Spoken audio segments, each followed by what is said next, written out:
మన ఛానల్ని first time చూస్తున్న వాళ్ళు ఎవరైనా ఉంటే లైక్ చేయండి, షేర్ చేయండి. మరిన్ని ఇంట్రెస్టింగ్ వీడియోస్ కోసం మన ఛానల్ తప్పకుండా సబ్స్క్రైబ్ చేసుకోండి. మీరిచ్చే ఒక లైక్, సబ్స్క్రైబ్ మాకెంతో ప్రోత్సాహాన్ని ఇస్తుంది. 5వ భాగం. అది కాదు నవీన, అసలు ఆడపిల్లలకి మెంటల్గా మెచ్యూరిటీ వచ్చేది ఎప్పుడు? దానికో పీరియడ్ అంటూ లేదు. అంటే మెచ్యూరిటీ అయిన అమ్మాయిలకి మాత్రమే పీరియడ్ ఉంటాయంటావు. షడప్. సిగ్గుతో ఆమె ముఖం కందిపోయింది.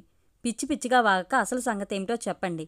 ఈ కాలం ఆడపిల్లలకి మంచి చెడు తెలుసుకునే మెచ్యూరిటీ చాలా తక్కువని నా నమ్మకం నవీన. క్షణం ఆగి ఓరగా నవీనాని చూసి దృష్టి మరల్చుకున్నాడు. ఉదాహరణకి మన పక్కింటి బ్యాంక్ ఆఫీసర్ రమణ చెల్లెలు భారతినే తీసుకో. అసలు సంగతి చెప్పకుండా ఈ నసంతా ఏమిటి? గొంతు సవరించుకున్నాడు. వెంటనే మొహం చాలా సీరియస్గా పెట్టాడు. మొన్న రాత్రి, అదే నువ్వు ఫోన్ చేసిన రాత్రి, నేను ఆలస్యంగా పార్టీ నుండి వచ్చాను.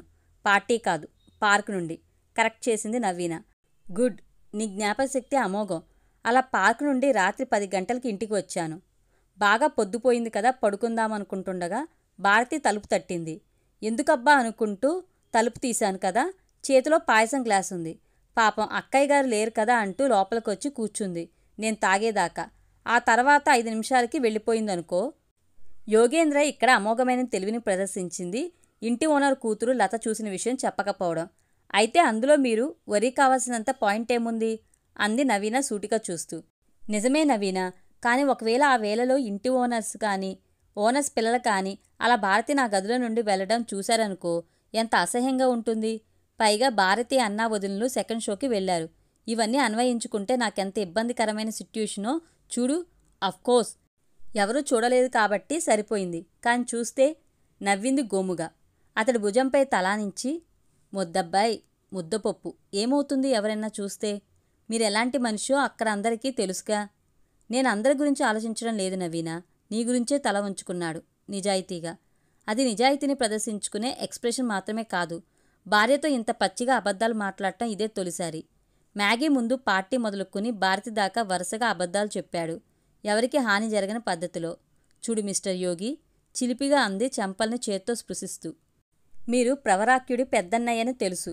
మీ పరంగా అలాంటిది జరుగుతుందని నేను గాని మన ఇంటి చుట్టూ వాళ్ళు గాని అనుకోరు. కాబట్టి అదంతా వదిలేసి ఈరోజు కార్యక్రమం గురించి ఆలోచించండి. సెలవు పెట్టేశాగా అన్నాడు రహస్యంగా. అలా అన్నది కూడా ఇంటివాళ్ల పరంగా దాడి జరిగితే తను నవీన పక్క నుండి ఇందాకటి టైపు మేధస్సుని ప్రదర్శించి కాపాడుకుందామనే. చెప్పు. అవసరం లేదు. అదే విస్పరింగ్గా అంది. ప్రయాణంతో ఒళ్ళు నొప్పులుగా ఉంది. 10 రోజుల ఆవేశాన్ని మీరు ప్రదర్శిస్తే నేను తట్టుకోలేను. అమ్మెలా ఉంది? అన్నాడు చివరగా, ఓ గండం టెంపరరీగా గట్టెక్కిన ఉత్సాహంతో. బ్రహ్మాండంగా ఉంది. కాకపోతే ఆ ఇల్లు వదిలి రానని ఎప్పట్లాగే మొండికేస్తుంది. ఇంకేం చెప్పలేదా? ఈ ముద్దబ్బాయి జాగ్రత్తని మరీ మరీ చెప్పింది.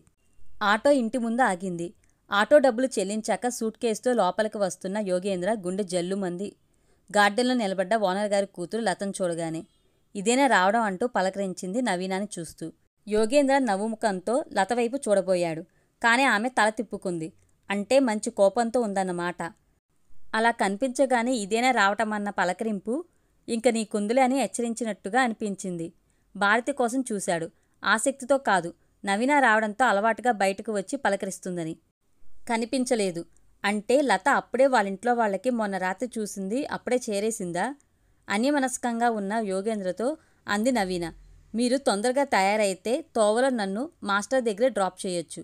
మరో 10 నిమిషాల్లో స్నానం చేసి చీర మార్చుకున్న నవీన ఫ్యాక్టరీకి వెళ్తున్న యోగేంద్రతో పాటు బషీర్బాగ్ బయలుదేరింది. సరిగ్గా 5 నిమిషాల్లో స్కూటరు ప్రముఖ రచయిత తన ఉపాధ్యాయ గారి ఇంటి ముందాగింది. నవీన రీసెర్చ్ చేస్తున్నది ఆయన సాహిత్యం మీదనే. నేను ఓ 2 గంటలుండి ఇంటికి వెళ్తాను. సాయంకాలం తొందరగా వస్తే? ఆ తర్వాత వాక్యాలు వినిపించలేదు యోగేంద్రకి. తొందరగా ఇంటికి వస్తే అన్న తర్వాత నీ పని పడతాను అని పూర్తి చేసినట్టుగా అనిపిస్తే అది అతడి తప్పు కాదు. అలాంటి టెన్షన్లో ఉన్నాడు Yogi. Okay Nani, I'm okay. నువ్వెలా ఉన్నావు? ఫోన్లో మాట్లాడుతున్నారు ఉపాధ్యాయ గారు. పిచ్చికన్నా, నువ్వు నా గురించేం దిగులు పడకు. యువర్ గ్రాండ్ ఫా ఆల్వేస్ థింక్స్ ఆఫ్ యూ. విశాలమైన భవంతిలో ఉండేది ఓ నౌకరు తప్ప ఉపాధ్యాయకి మరెవరూ లేరు. ఇంచుమించు వారానికో మారైనా ఎక్కడో కోరుకొండ సైనిక్ స్కూల్లో చదువుతున్న 9 ఏళ్ల మనవడితో మాట్లాడడం ఆయనకి అలవాటు. ఫోన్ క్రెడిల్ చేసిన ఉపాధ్యాయ గారు తల తిప్పి సమీపంలో నిలబడి ఉన్న నవీనాని చూశారు. గుడ్ మార్నింగ్ మాస్టారు. రా అమ్మా, సాదరంగా ఆహ్వానించారాయన. ఊరి నుండి ఎప్పుడొచ్చావు? ఇవాళ ఉదయమే వచ్చాను. ఓ భక్తురాలిగా అతడికి అభిముఖంగా కూర్చుంది. 60 ఏళ్ల వయసులో ఋష్యత్వం సిద్ధించినట్టుగా కనిపిస్తున్న ఉపాధ్యాయ గారు రచయితగా అనితరమైన స్థానాన్ని సంపాదించుకోవడం తెలిసిన నవీన కేవలం 2 నెలల కాలంలో ఆయన వ్యక్తిత్వాన్ని కూడా బాగా ఆకలింపు చేసుకోగలిగింది. విజ్ఞాన కని అయిన తను చెందింది ఏ తరానికైనా కర్మ సిద్ధాంతం గురించి మాట్లాడగలరు. ఇప్పుడే కల్తీ సంస్కృతి గురించి చెప్పగలరు. సమదృష్టితో ఆలోచించగలరు. ఏకత్వ భావంతో యోగిలా తన్ను అందరిలో అన్నింటినీ తనలో చూసుకోగలరు. పరిపూర్ణుడైన వ్యక్తి అయినా ఇంకా ఏదో వెలితితో తన ఆలోచనలతో నలిగిపోతుంటారేమో కానీ తన వెలితితో ఎవరికీ వెద కలిగించరు. ఆయన సమగ్ర దర్శనానికి ఉదాహరణ. మౌలిక సత్యాన్ని జీర్ణించుకుని అదే సత్య చైతన్యంతో కదిలే ఆధ్యాత్మిక చింతన గల యోగి. తన ఉనికికే కాక తన వికాసానికి ఓ సార్థక్యం ఉందని భావించగల పరిపూర్ణ శక్తి. నీ ప్రయత్నం సవ్యంగా సాగినట్టేగా అన్నారాయన నవీనాన్ని చూస్తూ. వైజాగ్లో ఆయన గురించి కలెక్ట్ చేసిన డేటాకి సంబంధించిన వివరాలు తెలియజేస్తూ ఈ మధ్యనే విడుదలైన ఆయన నవల యాత్ర గురించి చెప్పింది. మృదువుగా నవ్వారాయన. ఆ నవ్వులో ఆనందం మాత్రమే కాక నవీన అభిప్రాయం తెలుసుకోవాలనే ఉత్కంఠ కూడా కనిపించింది. నీ అభిప్రాయం ఏమిటమ్మా? చెప్పబోతూ క్షణం ఆగింది నవీన. చాలా చెప్పాలని ఉంది కానీ ఎక్కడి నుండి ప్రారంభించాలో అర్థం కాలేదు. విచిత్రమైన ప్రయోగం అనిపించింది మాస్టారు. ఈ దేశంలోని దాంపత్య జీవితాల గురించి రీసెర్చ్ చేయడానికి వచ్చిన ఓ జపాన్ మహిళ ఎకోమా కోణంలోని కథ నెరేట్ చేస్తూ ఇక్కడ విచ్ఛిన్నమైపోతున్న కుటుంబాన్ని చూస్తూ ఎంత కలవరపడింది తెలియచెప్పారు. అలా అంతర్జాతీయంగా అందరూ అబ్బురపడే మన సాంఘిక స్థితిగతుల గురించి, సంస్కృతి గురించి వివరిస్తూ మన మూలంగా ప్రేరణ పొందిన విదేశీ వనితలు మనకన్నా ఎంత ఎత్తుకు ఎదిగింది తెలియచేశారనిపించింది. కానీ ఆ రోజు రవలితో చర్చించలేని అతి ముఖ్యమైన విషయం గురించి ఉపాధ్యాయ గారిని అడగాలనుకుంటూనే ఆగిపోయింది. అడుగమ్మా, పర్వాలేదు. నీకు నచ్చని అంశాన్ని నిర్భయంగా చెప్పు అన్నాడాయన. నచ్చనివని కాదు సార్, ఆలోచనల్ని క్రమబద్ధం చేసుకుంటూ అంది నవీన. మీరు నేను పుట్టక ముందు నుంచే రచన చేస్తున్నారు అంటే మీ రచనా వ్యాసంగం వయసు ఇంచుమించు నా వయసుకి 2 రెట్లు ఉంటుంది. నేను రీసెర్చ్ చేసే ప్రయత్నంలో మీ రచనల్ని చదివాను. కానీ ఎందుకో లేటెస్ట్గా మీరు రాసిన నవలతో కంపేర్ చేస్తే మీరు నమ్మిన నిజాల్లోనే క్రమంగా మార్పు వచ్చినట్టుగా అనిపించింది. అలా నాకే అనిపించిందో అది నిజమో నాకు తెలీదు. అనుభవాల ముడతలతో కాంతుల్ని వెదజల్లుతున్న చెంపల్ని నిమురుకుంటూ ఆధ్యాత్మికంగా నవ్వాడాయన. నీ సునిశిత దృష్టికి నేను అభినందిస్తున్నాను నవీన. నా సుదీర్ఘ జీవన యాత్రలో నేనిప్పుడు రాసిన యాత్ర ఆఖరి నవల అనిపించినందుకేమో నేను నమ్మిన విషయాన్ని నిక్కచ్చిగా రాయకుండా ఉండలేకపోయాను. నిజమే, బాగా పరిశీలిస్తే నీ ఆలోచనలో కాంట్రాడిక్షన్స్ కనిపిస్తాయి. అలా ఎందుకు జరిగింది అన్నది నీ ప్రశ్న. అంపశయ్యపై విశ్రమించిన భీష్ముళ్ళ ఆయన 4 కుర్చీలో వెనక్కి జరిగారు. 2 నిమిషాల పాటు కళ్ళు మూసుకున్నారు. ఏ జ్ఞాపకాల పొరలను స్పృశిస్తున్నట్లుగా. ఏకకణ జీవిగా మొదలై కోటాను కోట్ల కణాలుగా విభజింపబడుతూ విస్తరించిన మనిషి జీవితానికి మూలం పరిణామం. అలా పరిణామం చెంది ఉండకపోతే మనిషి పసివాడిగా మిగిలిపోయేవాడు. లేదు, ఏకకణ స్థితిలోనే కడతేరిపోయేవాడు. మనిషే కాదు, మనిషి ఆలోచన సర్లే అంతేగా. జీవితం అంటే కేవలం ఓ నీటి బొట్టు మాత్రమే కాదమ్మా. కోటాను కోట్ల బిందువుల్ని కడుపులో దాచుకున్న ఓ సింధువు. ఆ సింధువు కూడా నదుల నుండి విడిపోయి బ్రతకడం లేదు.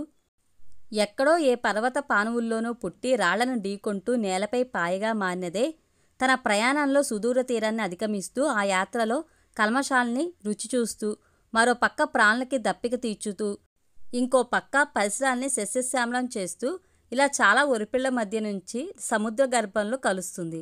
చివరికి తన వ్యక్తిత్వాన్ని రుచిని కోల్పోయి ఆఖరికి ఉప్పునీరుగా మారిపోతుంది. అసాధారణమైన విశ్లేషణతో ఆలోచనల గంగా స్రవంతిని ముందుకు కదిలిస్తున్న ఆ వృద్ధ భగీరథుణ్ణి తమకంగా చూస్తుంది నవీన. రచయిత కూడా దీనికి భిన్నం కాలేడమ్మా. 5వ తరగతిలో వేమన పద్యానికి అర్థం సరిగ్గా తెలియక కేవలం మార్కుల కోసం కంఠస్థం చేస్తాడు. వయసు పెరిగాక పెరిగిన జ్ఞానంతో దానికి అర్థాన్ని తెలుసుకుంటాడు. మానసిక పరిపక్వత మరింత పెంచుకున్నాక ఆ పద్యభావానికి మరిన్ని విలువల్ని జోడించి జీవిత గమనంతో అన్వయించుకోవాలనుకుంటాడు. ఈ నిరంతర పరిణామ దశలో ఎప్పుడో నమ్మిన అభిప్రాయం ఇప్పటికీ మార్పు చెందనట్టుగా ఉండటం కష్టమేమో కదూ. ఎంత సున్నితంగా తన భావాల్ని వ్యక్తీకరించగలుగుతున్నాడు ఈ మనిషి. నిజమే, ఒకనాడు నేను నమ్మిన కొన్ని సిద్ధాంతాల్ని ఇప్పుడు కాదన్నాను. నమ్మని వాటిని నమ్ముతున్నట్లుగా చూశాను. ఈ సృష్టిలో జరిగే సాంకేతిక పురోభివృద్ధికి మనిషి ఆలోచన సరళిలోనూ ఆ మార్పు సహజమేగా. నేనే కాదమ్మా, చలంలోనూ గోపీచంద్లోనూ ఇలాంటి మార్పే నీకు కనిపించి ఉండాలి. నిజమే, చలం ఆదిలో రాసిన రచనలకి, రమణ మహర్షి ఆశ్రమానికి వెళ్ళిపోయాక ఆయన అభిప్రాయాలకి చాలా వ్యత్యాసం కనిపించింది. పాఠకుడిగా కాక పరిశీలనకునిగా ఆలోచిస్తే తప్ప అర్థం కాని విషయం ఇది. ఇప్పటి రచనలో లోపించిన నిజాయితీ గురించి మీ అభిప్రాయం తెలుసుకోవాలనుంది. మిగతా రచయితల గురించి అతడి ఉద్దేశాన్ని కనుక్కోవాలనుంది. ఇబ్బంది పెట్టే ప్రశ్నైనా నవీన తొనక్కుండా అంది. ఇప్పుడు ఏ పత్రిక చూసినా ఓ కమిట్మెంట్ కనిపించదు. రచనల కన్నా రచయితే ఎక్కువ ఎక్స్పోజ్ కావాలని ప్రయత్నిస్తున్నాడు. అది రాయగలిగే శక్తి ఉన్న పాఠకుల్ని మోసం చేయడం అనిపించుకుంటుంది తప్ప నిజాయితీగా సంఘం కోసం స్పందించడం కాదుగా. నిన్నటికీ నేటికీ ఉన్న తేడా అదేనమ్మా.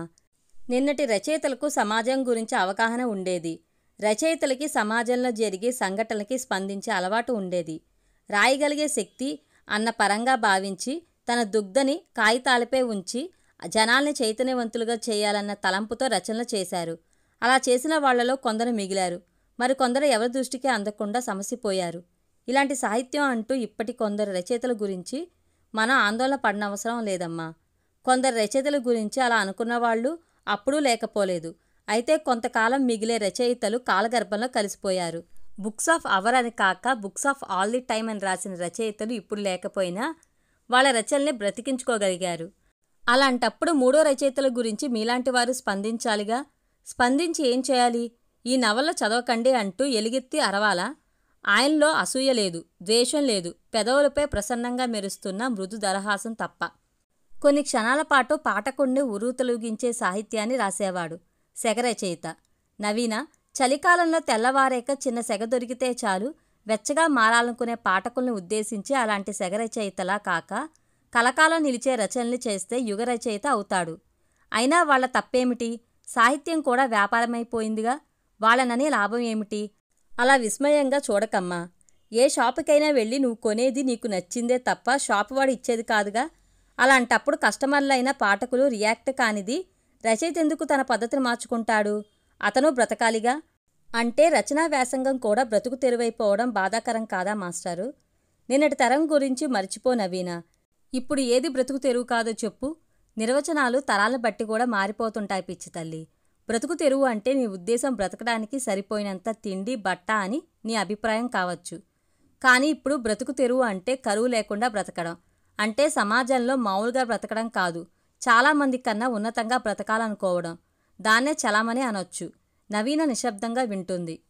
రచనల్ని రచయితల్ని ఓ క్షణం పక్కన పెట్టమ్మా. మన చుట్టూ ఉన్న సమాజంలోని మనుషుల గురించి ఓసారి ఆలోచిద్దాం. బాగా చదువుకున్నవాళ్ళు, చదువులేనివాళ్ళు అని కాదు, అందరి గురించి ఆలోచిద్దాం. బిడ్డ పుట్టగానే ఆడపిల్లలైతే బాధపడతారు ఖర్చు అన్న భావంతో. అదే మగపిల్లాడు అనగానే ప్లస్ అనుకుంటూ పొంగిపోతారు. ఇదెంత దారుణం! అసలు ఎందరో మగపిల్లలు ఎంతమంది తల్లిదండ్రులను ఉద్ధరించడానికి ప్రయత్నిస్తున్నారు. ఇక వాళ్ళ చదువు గురించి ఆలోచిద్దాం. ఆడపిల్ల ఎలాగూ పెళ్ళై వెళ్ళేవారే కాబట్టి ఏదో చదివితే చాలనుకుంటారు. అదే మగపిల్లాడు అయితే వాడిని డాక్టర్ని చేయాలనో ఇంజనీరింగ్ చదివించాలనో చిన్నతనం నుంచి ఆలోచిస్తుంటారు. అంతకన్నా ఓ మంచి వ్యక్తిగా పౌరుడిగా తీర్చిదిద్దాలనే ఆలోచన ఉండదు. ఆగారాయన నవీన వంక చూస్తూ. ఇప్పుడు చెప్పమ్మా, తమ రక్తం పంచుకు పుట్టిన పిల్లల విషయంలోనే పార్షాలిటీ చూపించే తల్లిదండ్రులున్న ఈ సమాజంలో మనకేమీ బంధుత్వం లేదని బాధపడటం ఎంతవరకు సమంజసమంటావు? మంచి వ్యక్తిని ఎన్నుకోవటానికి బదులు డబ్బులో సారా ప్యాకెట్లో ఇచ్చేవాడికి ఓటు వేసి గెలిపించడం అలవాటు గల మనుషులున్న ఈ సొసైటీలో పక్కింట్లో దోపిడీ జరుగుతుంటే మనకెందుకులే అనుకుంటూ ముసుగుదన్నుకుని నిద్రపోతున్న వ్యక్తులున్న ఈ సమాజంలో కేవలం రచయిత తమ బాధ్యతలు నిర్వర్తించడం లేదని వాపోవడంలో అర్థముందా? బాధ్యతారాహిత్యం పొలిటీషియన్స్లో, పోలీసుల్లో, బిడ్డల్ని కన్న తల్లిదండ్రుల్లోనూ కనిపిస్తుంటే అక్కడికి సమాజ క్షేమం కోసం కేవలం రచయితలే నడుం కట్టుకు తీరాలని అభిలషించడం న్యాయమా చెప్పు? నవీన చాలా వరకు చల్లబడిపోయింది. అది కాదు మాస్టారు, మన చుట్టూ జరుగుతున్న ఈ దారుణాల గురించి, ఇందాక మీరన్న మనిషి నైతిక బాధ్యతల గురించి రాయక ఎరువు తెచ్చుకునే ఇంగ్లీష్ సాహిత్యంతో ఇప్పటి రచనలు ఎంతమందిని చీట్ చేస్తున్నాయో మీరు ఊహించలేదు. నీ సంశయాన్ని 2 భాగాలుగా విభజించి జవాబు చెప్తాను నవీన. మొదటిది, ఇప్పటి మనిషి నైతిక పతనం గురించి ఈ కాలపు రచయితలు రాయడం లేదు అంటున్నావు. అవి పొరపాటుగా రాస్తున్నారు. కాకపోతే అంత ఎఫెక్టివ్గా చెప్పే శక్తి లేకపోవచ్చు, కానీ రాస్తూనే ఉన్నారు. అయితే నేను చెప్పేది ఒకటే, వాళ్ళు రాయలేదు కాబట్టే మేమిలా ఆలోచిస్తున్నాం అనే వ్యక్తులు చాలామంది ఈ రచనలు చదవకపోయినా వేమన సుమతి శతకాల్ని చదివారు. మరెంతవరకు ఆచరణలో పెట్టగలుగుతున్నారు? సాధ్యం కాదమ్మా. ఈ పోటీ యుగంలో అంత నిజాయితీగా ఉంటే పరుగు పందెంలో వెనకబడిపోతారు. ఇకపోతే సాహిత్యంలో ఆంగ్ల భాష ప్రభావం అన్నావు నిజమే. ఆ విషయాన్ని నేను అంగీకరిస్తున్నాను. అసలు మనం సాహిత్యంలోనే కాదు, చదువులోనూ ఆంగ్ల భాషని ఎరువు తెచ్చుకున్నాం. ఈ సాంకేతిక యుగంలో ఆంగ్ల భాషని మనం నేర్చుకోకపోతే ప్రపంచ దేశాల సాంకేతిక పురోభివృద్ధితో మనం పోటీపడే అవకాశం ఎక్కడిది? వైద్య వృత్తికి ఇంజనీరింగ్తో సంబంధించిన పాఠ్యపుస్తకాల్లో తెలుగు మీడియం ఉపయోగిస్తే వాటిని చదివి అర్థం చేసుకోవడం సాధ్యమైన పనేనా? ఒకవేళ చదివి పూర్తి చేసినా ఇంగ్లీష్ భాషతో పరిచయం లేనప్పుడు మిగతా దేశాల లిటరేచర్ మనకెలా అర్థమవుతుంది? నిట్టూర్చుతో ఆగాడాయన. 2 క్షణాల విరామం. సుమారు 2.5 శతాబ్దాల బ్రిటిష్ పరిపాలనతో రూపుదిద్దుకున్న ఈ సంస్కృతిలో మనిషి పురోభివృద్ధి అనే విషయం పక్కన పెట్టి ఇంకోలా ఆలోచిద్దాం. సాంకేతిక రంగాల్లో ఆంగ్ల భాష ప్రాబల్యం సరే. ఈరోజు ఎంతమంది తల్లిదండ్రులు పుట్టిన బిడ్డల చేత అమ్మా నాన్న అనిపించుకోవడానికి ఆసక్తి చూపిస్తున్నారు? ఇంగ్లీష్ మీడియం స్కూల్లో చదివించాలనే ఆర్తి ఒక్కటే కాక మమ్మీ డాడీలనే పిలుపు కోసం తప్పించిపోతున్నారమ్మా. కానీ మమ్మీ అనే పదానికి అర్థం ఈజిప్ట్ పిరమిడ్స్లో శతాబ్దాల పాటు దాచిన శవం అనే విషయం ఎంతమందికి తెలుసు? మరి ఇంతమందిలో పేర్కొనే ఈ ఇంగ్లీష్ వ్యామోహాన్ని చూస్తూ ఆంగ్ల సాహిత్య ప్రభావం అంటూ ఇప్పటి రచయితల్ని దుమ్మెత్తిపోయడం ఎంతవరకు సబబో నువ్వే చెప్పు. నవీన నిశ్శబ్దంగా ఉండిపోయింది, ఉపాధ్యాయునే చూస్తూ. ఎంత నేర్చుకున్నా ఆయన ఇంకా చదవాలనిపించే ఎన్సైక్లోపీడియా. ముఖ్యమైన అంశాన్ని ప్యాడ్ మీద నోట్ చేసుకుంటూ ఆలోచించింది. ఆమె అడగాలనుకుంటున్న అతి ముఖ్యమైన ప్రశ్న అది. తన చివరి నవలగా చెప్పుకుంటున్న యాత్ర ఆయన ఆత్మకథలా అనిపిస్తుంది. ఎలా అడగాలో తెలియక సందిగ్ధంగా చూస్తున్న నవీనాని గమనించిన ఉపాధ్యాయ అడిగారు, ఏమిటమ్మా? నా ఈ రీసెర్చ్కి మీరు ఇస్తున్న సహకారానికి కృతజ్ఞత మాస్టారు. కానీ అడుగు. మీ వ్యక్తిగత జీవితం గురించి అడగగలిగే చనువు లేదని నాకు తెలుసు. అయినా నాకు తెలుసుకోవాలనుంది. అది మీకు అభ్యంతరం లేకపోతేనే. ఆయన మొహంపై క్షణపాటు చోటు చేసుకున్న నీలినీడల్ని నవీన గమనించకపోలేదు. మీ వాళ్ళంటూ మీకెవరూ లేరా? ఎందుకు లేరమ్మా? ఓ మనవడున్నాడుగా. మీ భార్య పిల్లలు ఉంటే నీకు కనిపించేవారుగా. అది కాదు మాస్టారు. అంతకు మించి ఎలా అడగాలో అర్థం కాలేదు. మీకీ ప్రపంచంలో మిగిలింది గ్రాండ్ సన్ ఒక్కరే అన్నమాట. అవును. బడలికగా కళ్ళు మూసుకున్నారాయన. అంత క్లుప్తంగా ఆయన జవాబు చెప్తుంటే మనసులోని చాలా ప్రశ్నలకి జవాబు ఎలా సేకరించాలో అర్థం కాలేదు. యాత్రను చదువుతుంటే ముఖ్య పాత్రలో చాలా వరకు మీరే కనిపించారు. రెప్పవాల్చకుండా చూశారాయన. ఎందుకలా అనిపించింది? అన్యోన్యమైన దాంపత్యంలో శేఖరం మాస్టారు భార్య అపార్థానికి గురయ్యారు. తనను అర్థం చేసుకుని భార్యకి దూరమై మనసులో బాధని దిగమింగుకునే ప్రయత్నంలో చదువు మీద కేంద్రీకరించి డాక్టరేట్ పూర్తయ్యాక ఓ యూనివర్సిటీలో ప్రొఫెసర్గా స్థిరపడి శేష జీవితాన్ని చాలించారు. ప్రపంచ దృష్టిలో ఆయన ఓ ఋషి. కానీ తనకు తానుగా మాత్రం ఓ శూన్యం. ప్రతిక్షణము భార్య జ్ఞాపకాలే ఆయనకి ఊపిరి.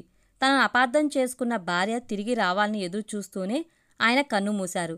తను సంపాదించిన డబ్బు, పరపతి, ఖ్యాతి వీటన్నింటికన్నా మనసు పంచుకున్న మనిషి దూరమైనందుకు చివర్లో ఆ పాత్ర పడిన మానసిక వేదన్ని తలుచుకుంటే ఆ పాత్రలో మీరే కనిపించారు.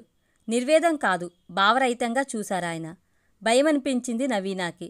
సారీ మాస్టారు, ఇది నా ఊహ మాత్రమే. ఉపాధ్యాయ గారు కోపగించుకోలేదు. 2 నిమిషాల నిశ్శబ్దం తర్వాత అన్నారు, ప్రతి రచనలోనూ రచయిత తను ఏదో ఓ పాత్రలో కనిపిస్తాడమ్మా. ఇది నాకు వర్తిస్తుంది.